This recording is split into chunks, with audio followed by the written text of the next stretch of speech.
18-годишната Верица Милорадова денеска за прв пат ја даруваше драгоцената течност. Пораката до сите млади да го следат нејзиниот чекор, бидејќи хуманоста спасува животи.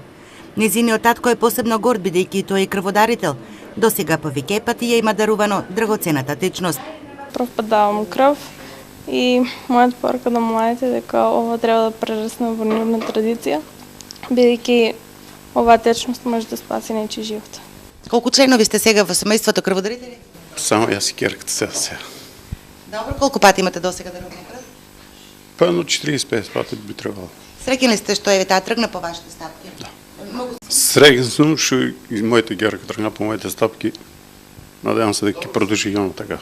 Крв даруваше и Сања Миланова, вработена во акционерското друштво Баргала, денеска по 18 пат. Даруваме да спасиме некој живот. Ќе продолжите и понатаму? Секако, секако. Пораката до младите крводарители? Нека даваат крв и подобро ќе се чувствуваат. Акцијата ја организиравме по повод Светскиот ден на крводарителството, вели Катица Жежова, председателка на Сдруженијето на крводарители Светлост Б.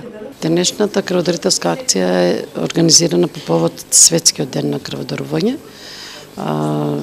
Организатор е Светлост Б од Баргала Штип, спонзор Баргала од Штип.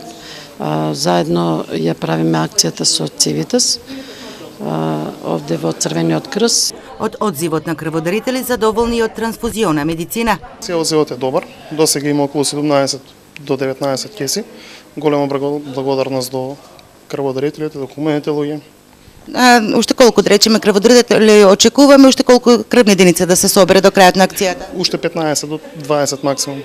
Летото од Светлост Б планираат уште една крводарителска акција и многу хуманитарни акции досега многу пати реализирани со донации и помош за СОС Детско село, Црвен крст, Момин Путок, Бардовци и други, заедно со Сдруженијето на граѓани Цивитас.